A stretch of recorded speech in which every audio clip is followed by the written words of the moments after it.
والثالث أنه يجوز اقترانها بالفاء كقوله واعلم فعلم المرء ينفعه أن سوف يأتي كل ما قدر. میرے عزیزو، ہماری بات جو تھی وہ جملہ معترضہ اور جملہ حالیہ میں جو اشتباہ ہوتا ہے کون سی چیزیں ہیں جو اس اشتباہ کو ختم کر سکتی ہیں. ہم نے کہا کہ کچھ امور ہیں جو اس اشتباہ کو ختم کر سکتے ہیں. سب سے پہلے ایک امر کل بیان کیا تھا کہ جی جو جملہ معترضہ ہوتا ہے وہ انشائیہ واقع ہو سکتا ہے جبکہ حالیہ انشائیہ واقع نہیں ہو سکتا. پھر دوسری بات یہ بیان کی کہ جملہ معترضہ کی جو ابتدا ہے وہ حروف تنفیذ کے ساتھ ہو سکتی ہے، حالیہ کی حروف تنفیذ کے ساتھ نہیں ہو سکتی. تیسرا مورد یہ ہے کہ جملہ معترضہ کے ساتھ فا کا مقترن ہونا جائز ہے، لیکن جملہ حالیہ کے ساتھ فا کا مقترن ہونا جائز نہیں ہے. اس کے لیے آج ایک جو ہے وہ مثال بھی پیش کریں گے. بات سمجھ رہے ہیں بھائی؟ یعنی جملہ معترضہ کے ساتھ فا مقترن ہو سکتی ہے، مل سکتی ہے، لیکن جملہ حالیہ کے ساتھ فا نہیں مل سکتی. مثال والثالث یعنی تیسری چیز جس کے ذریعے جملہ معترضہ کو جملہ حالیہ سے جدا کیا جا سکتا ہے کیا ہے؟ انہ یجوز اقترانها بالفاء، یہ جی جائز ہے، صحیح ہے. کس کا؟ جملہ معترضہ کا مقترن ہونا کس کے ساتھ؟ فا کے ساتھ. کقول ہی کقول الشاعر، جس طرح شاعر کے قول میں جملہ معترضہ مقترن ہوا ہے فا کے ساتھ. وَعْلَمْ فَعِلْمُ الْمَرْءِ يَنْفَعُهُ، آپ جان لیں. یہ فا داخل ہوئی ہے، یہ فا جو ہے وہ علت کے لیے آپ جان لیں. سوال ہوگا کیوں جانیں؟ تو جواب فَعِلْمُ الْمَرْءِ يَنْفَعُهُ، کیونکہ آدمی کا جو علم ہوتا ہے وہ اسے نفع بخشتا ہے. وَعْلَمْ، کیا جانیں؟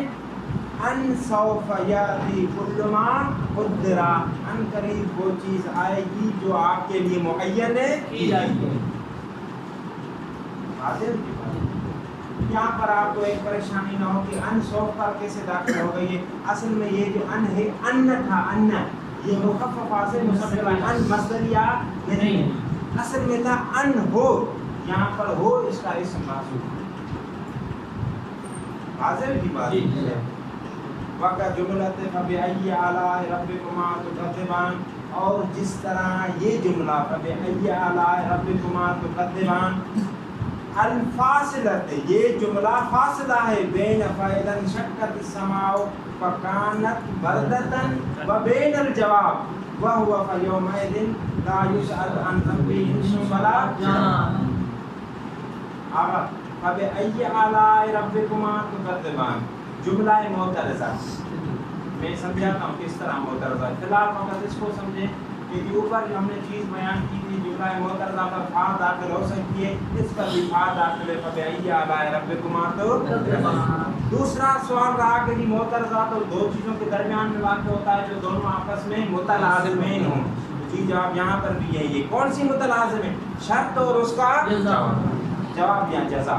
فَإِذَا انشَقَّتِ السَّمَاءُ فَكَانَتْ بَرْدَةً، جی فَإِذَا انشَقَّتِ السَّمَاءُ فَكَانَتْ بَرْدَةً، یہ شرط ہے. جب آسمان پھٹ جائے گا، پھر فَكَانَتْ بَرْدَةً اسی شرط پر عطف ہے، یعنی یہ بھی شرط ہے. جب آسمان پھٹ جائے گا پھر کیا ہوگا؟ جب وہ آسمان پھٹ کر یعنی گلابی ہو جائے گا، سرخ ہو جائے گا، کدہان، جس طرح گلابی تیل ہوتا ہے، پھر کیا ہوگا؟ فَيَوْمَئِذٍ لَا يُسْأَلُ عَنْ ذَنبِهِ إِنسٌ وَلَا جَانٌ، پھر جو ہے وہ سوال نہیں کیا جائے گا نہ ہی جنوں سے نہ ہی انسانوں سے ان کے گناہ کے بارے. مطلب کیا؟ سوال نہیں ہوگا، یعنی اللہ تعالیٰ کو سب معلوم ہوگا کہ کون گناہ گار ہے اور کون جو ہے وہ ثواب والا ہے. ایک طرف شرط ہو گئی فَإِذَا انشَقَّتْ، دوسری طرف کا یومئذ ہو گیا ان دونوں کے درمیان ہے کون سا جملہ فبأي آلاء ربكما تكذبان. بات سمجھے؟ فکانت یہ عطف ہے کس پر عطف ہے؟ یہ شرط پر عطف ہے. ہاں جی جب آسمان پھٹ جائے گا پھر عطف ہوگا تو عطف کا جب ترجمہ کریں گے. جب آسمان پھٹ جائے گا جب گلابی ہو جائے گا سرخ ہو جائے گا کس کی طرح کر ہاں جس طرح گلابی تیل ہوتا ہے جی کس کی کیونکہ جواب وہ دوسری چیز ہے یا ادھر اگر آپ جواب بن جائیں گے تو یعنی یہ چیزیں ہوں گی تو پھر ہوگا تفسیر کے مطابق یہ چیزیں جس دن ہوں گی تو پھر سوال نہیں ہوگا یعنی قیامت کے نتیجے کے بارے میں بتایا جا رہا ہے معنی اور مطلب کے لحاظ سے باقی کوئی اور غلط فکر نہیں ہے کہ نحوی لحاظ سے ہم کہیں کہ یہ شرط بھی بن سکتا ہے.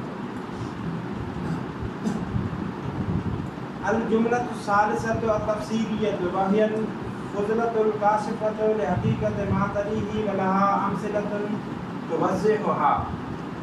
ہماری پاس ان جملات کے بارے میں تھی جو جن جملات کے لیے محلی اعراب میں تھی.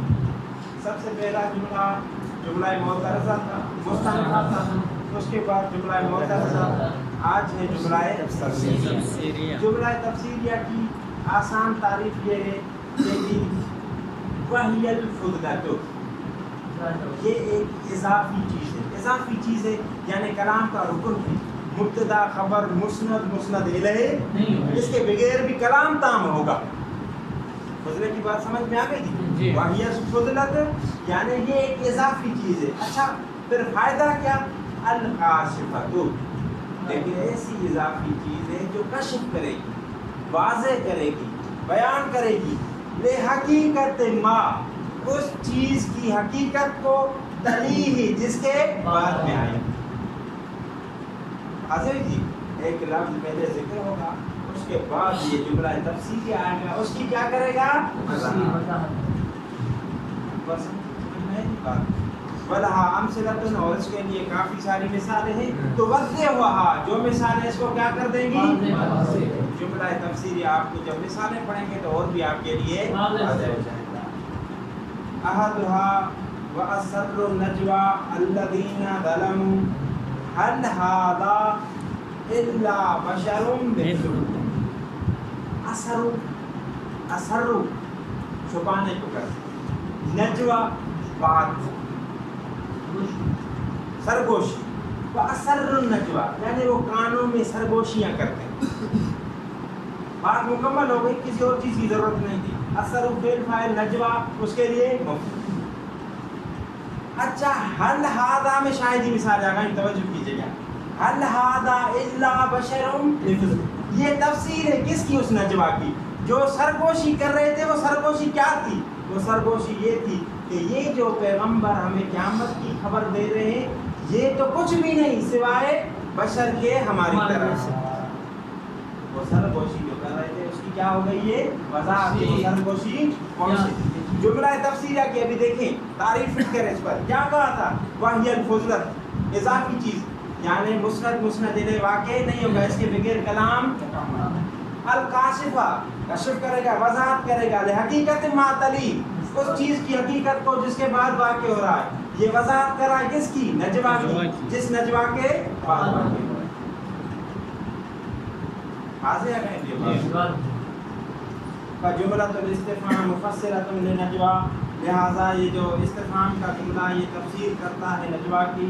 حل ہونا للنفی حل یہاں پر کس کے لیے ہے نفی یعنی یہ استفہام ہے لیکن استفہام انکاری کا ہے.